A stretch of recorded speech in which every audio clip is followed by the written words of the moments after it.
people, when they first hear about narcissism or the narcissist personality disorder and start listening to stories from other people that are very similar to the lives they've lived themselves, often say that narcissists read from the same book. And in one sense, yes, they do, because they read from the same personality disorder. However, they are still individuals. So this video is just going to be a brief video about the different types of narcissistic people you might come across. And remember, they can cross over to meet a need of their own. Thank you very much to all the returning subscribers and your continued support. If you are new to the channel, this channel is all about the narcissist personality disorder, to give you more understanding of the people you might have been around throughout your life, how to handle yourself around those people if you cannot go no contact, and different methods to find what works for you to recover from narcissistic abuse. So when it comes to the personality disorder itself, someone would need at least 5 of the 9 characteristics on the DSM-5, which are grandiose, a belief they are special, sense of entitlement, arrogance, exploitative, lack of empathy, envious, preoccupied with creating the ideal, preoccupied with ultimate fantasies of power and success depending on that individual narcissist, and requires excessive attention. And most people that have narcissist personality disorder are very good at hiding their true selves away from people, so many go undiagnosed, and it's often the effects their behaviour has on those around them that actually shows that someone could possibly be on the spectrum somewhere. So when it comes to the different types of narcissists, there is many terms to describe different kinds. The 3 main types are the grandiose, the fragile, and the malignant. With the grandiose, these are usually the more obvious narcissist once you understand what the personality disorder is about, as people who are doing well for themselves, who can come across as confident people, can seem like your everyday normal person. It's not until we get more awareness of the behaviour and more understanding of the behaviour within ourselves that we can start to see the difference between somebody who has worked hard to achieve what they wanted to achieve within their lives and somebody who has exploited people to get their needs met. And you can also have the fragile narcissist pulling people down who have worked hard, accusing people who have done well for themselves that aren't narcissists. You can have that fragile, vulnerable narcissist attacking those that they perceive to be better than themselves to try and make themselves feel better. So when it comes to a grandiose narcissist, most likely they would have at least 5 of those 9 characteristics that I mentioned at the beginning of the video. The main ones are people willing to exploit people, a lack of empathy, that's entitlement. And then with the grandiose, you're looking at someone with that sense of self-importance, but not in a way of self-care, in a way of they are very dismissive of other people's feelings, wants or needs. They are only ever interested in their own, and they're only ever interested in somebody else's if they can exploit somebody else. They can be very impressive. They can come across very confident, which is actually arrogance. I shall link the video for arrogance up here. They can be very grand. They can almost come across as really proud of who they are. But when we pay attention, They are unpleasantly proud of who they are, exaggerating and boasting about all their achievements, not having that self-awareness to be confident within who they are as a person and help raise other people up. They have to bring other people down and exaggerate their achievements in life. They can often have the looks or the charm or the family or the home or the money to help sell their perception of themselves, yet it is all that facade that they are putting on to show other people that they are better than others. They will never or rarely admit to mistakes unless it meets a need of their own. They can cross over, so they can play the victim if needed. The grandiose is more likely to play the hero. They can be unpleasantly proud of who they are, very flash, very in your face. They can be very stubborn and extremely self-centered. Little to no respect for other people's feelings or other people's boundaries, other people's opinions. To them, they are the top dog and nobody else matters. Very, very dominant, and they will lie and cheat their way to the top. With the fragile narcissist, these are the more vulnerable narcissists, the more introverted in society. And you can have introverted people who are not a narcissist. Again, if they're not excessively envious of other people, if they don't try to exploit other people, if they don't feel entitled, if they don't go around holding grudges, pulling other people down, then it is someone who just likes their own personal space. With a fragile narcissist, they would have at least the 5 of the 9 characteristics, and then they would be introverted. They would be highly sensitive to criticism.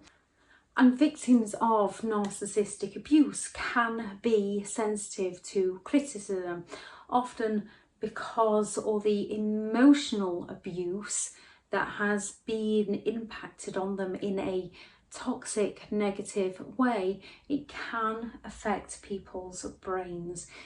So they can become more hypersensitive to criticism. There is a lot of crossovers and a lot of similarities to people suffering with CPTSD, people suffering with anxiety and depression, people suffering with BPD, and people who are a fragile narcissist. There is a lot of crossovers within there.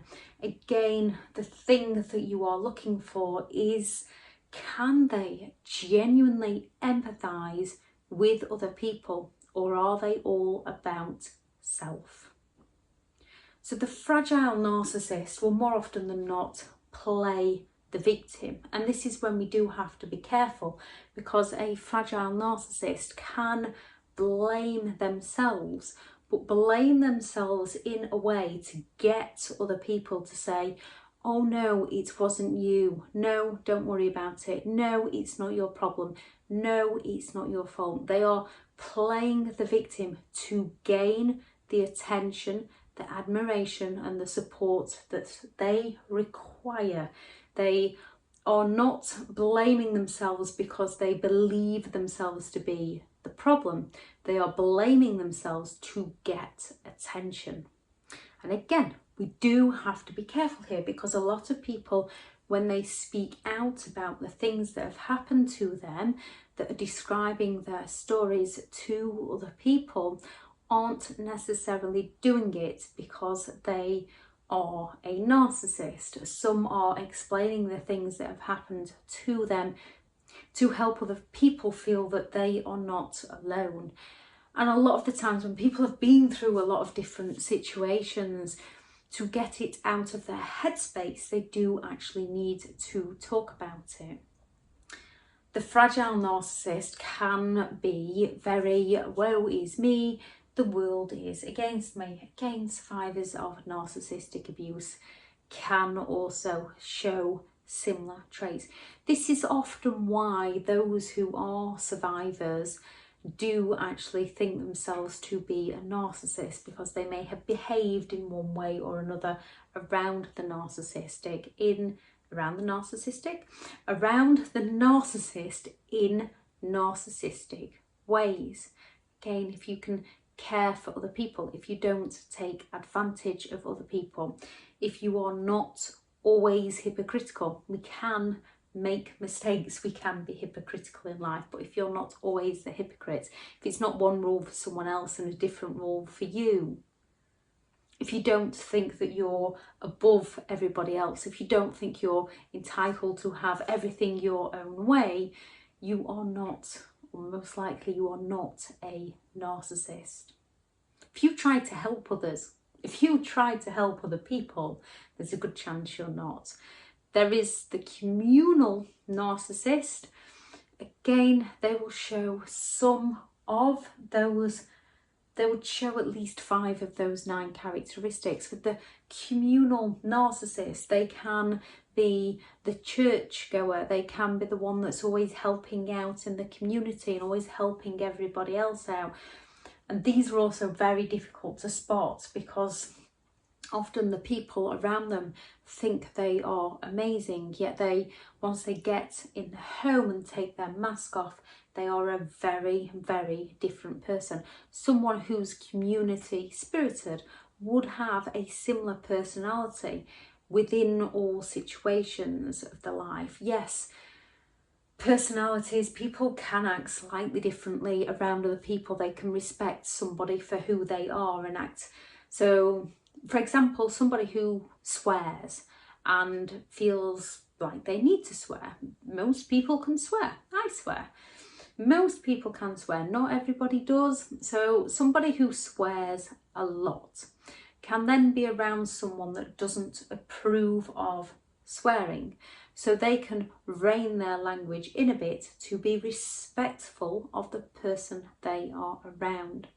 With a communal narcissist, they rein in the fact that they exploit people, that they lack the empathy to care for people, that they are envious of other people. They rein that in around certain people and sell themselves to be better than they actually are. When it comes to the malignant narcissist, malignant meaning evil in nature or effect, and a malignant narcissist is evil.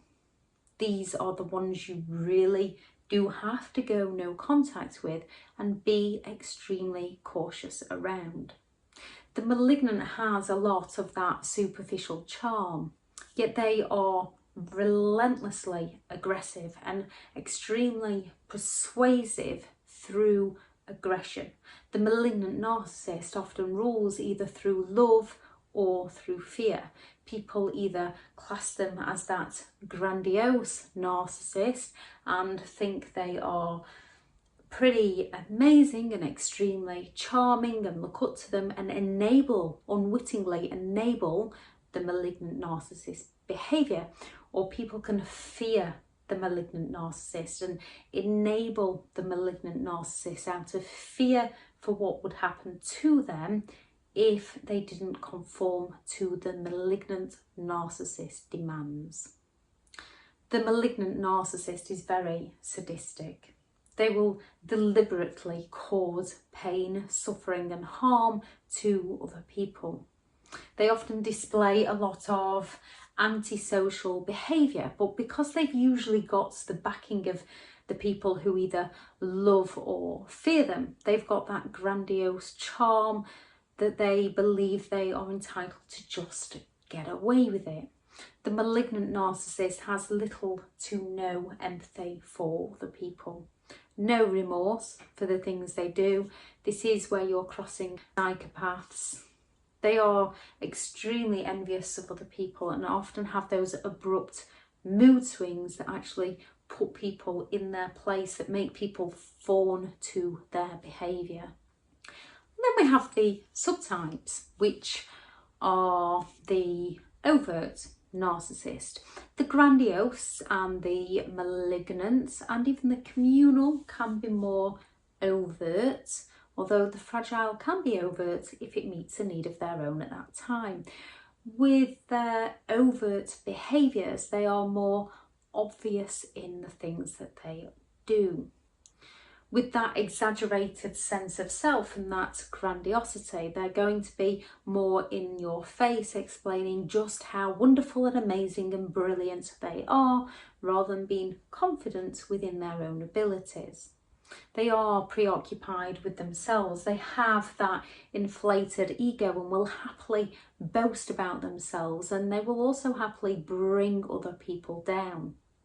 As they lack the self-awareness of who they are as a person, they are usually oblivious to the impact that they have on those around them. To them, it's always the other person's fault. They do not hold themselves accountable. They can be extremely impulsive within the things they do. They can be extreme risk takers in life, believing that they are almost invincible or untouchable, because often people look up to them because of their arrogance, because of their charm. People look up to them, so they believe they can get away with the things that they do. They can be highly competitive, but not in the way of you're only ever in competition with yourself. Your only job is to do better for yourself, to do better than you did the minute before, the day before, to work on self-improvement. With a narcissist, with many narcissists, it's always about beating other people, about winning. It's not about mutual respect, understanding or compromise. It's about getting one over on somebody and coming out on top. So when it comes to the covert, and all narcissists can act covertly, because covert means hidden. Most of them don't want people knowing what they do. They want to get away with what they do. They don't want to be exposed for who they are as a person. They want to get their needs met. Even those that don't recognise who they are as a person, on some level, they are aware of what others will perceive of them. So they keep certain behaviours hidden unless they know they can get away with it.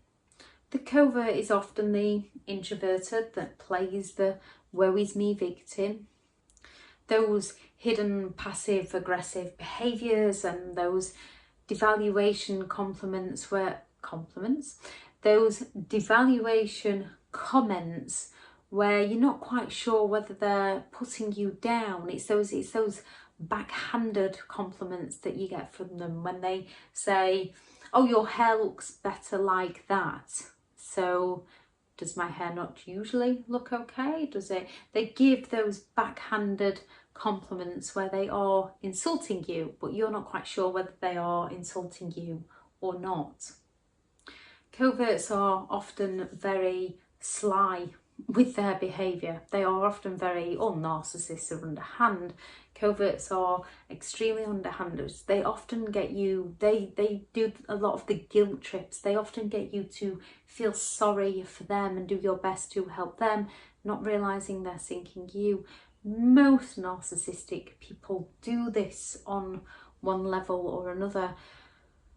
With a covert, or covert behaviours, you are more than likely going to feel sorry for them.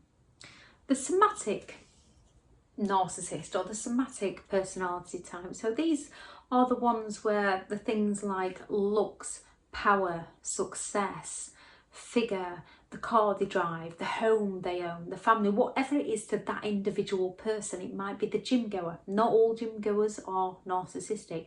Not all those people that work hard for a living and own a grand house are narcissists.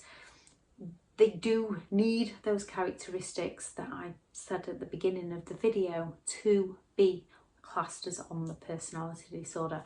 But with a somatic, their personality type is all about the superficial look, whatever that superficial look is to that narcissist, whether that's going to work in suits whether that's owning the best designer tracksuit, whatever it is to the individual narcissist. And it's not just somebody wearing a suit or somebody wearing designer clothing. It's about the patterns of their behaviour, their actual morals within life, the respect they have for other people, whether they exploit people to get their own needs met, whether they pull other people down when they are envious because they believe someone's got one up on them or got something better than they have. They find it very hard to be pleased for other people, and they are always on the lookout for more. Whatever they have is just never enough. They want to be appreciated for their looks or their status. With a somatic narcissist, it is all about vanity. And then there is the cerebral personality type, where it's all about intellect. And these, like most narcissists, can be very difficult to spot because they play on their intellect. They are the know-it-all that put you in your place by simply claiming they know more than you. These are the people that will go around calling people Karens just because Karen had an opinion that differed to their own opinion. What we have to think in life is most things come from a thought and come from someone's idea, someone's opinion, someone's belief, which is then explored more and studied and worked on. And without these opinions, we wouldn't have any opinions. Without thoughts, we wouldn't have these thoughts. Without thoughts, we wouldn't have the ability to communicate with each other and discuss things. So the cerebral narcissist will be very quick to judge and put other people down whose opinion doesn't match their own, rather than just saying, oh well, if that's what they think, that's up to them, don't really agree. Is it causing anybody any harm? No, I'll leave them to it. A cerebral will have to tear, like most narcissists, will have to tear somebody else down. As they are intelligent, they use their intelligence to keep that superiority above other people. They are usually very high functioning people. They usually have their hands in many different pots, juggling lots of different things and always wanting to achieve. Again, people who have been on the receiving end of narcissistic abuse because they've been made to not feel enough can then try to overachieve to feel enough. The difference is those who are aware of their behaviour and are doing it in a way of helping themselves and helping others, and those that are unaware of their behaviour or doing it in a way of exploiting other people. Cerebral narcissists are difficult to spot, a bit like the communal narcissist, because they often do appear to play by the rules, play by the law of the land. They are often extremely judgmental of other people. They will often tear everybody else down to raise themselves up. They often they'll use more the passive aggressive behaviour because they will often have a greater control of their inner rage. So when a narcissist receives a narcissistic injury, many, especially the likes of the fragile or the somatic, can just fly into a rage out of nowhere. With a cerebral, they're similar to a malignant, and the communal, they are usually more aware of how to plot to get people back. So yes, in one way, they do all read from the same book because they all read from the same personality disorder. The difference is they are all still individuals. They all still have their individual personalities and they can cross over. You can have an intelligent narcissist that is very community orientated, very grandiose in your face, that also likes to hit the gym. You can have a cerebral narcissist that is very quiet and very humble about themselves, yet they are also very malignant and destructive, and they use that humbleness to gain control of other people. And it's only those that get really close to them that begin to see they're not as humble as they appear to be. When it comes to dealing with narcissistic people, the best thing you can go on is how you feel around them, how their behaviour impacts your life. If you're walking on eggshells around them, if you're struggling with things like anxiety, if you're constantly trying to work harder to please them and notice that you are losing yourself more and more.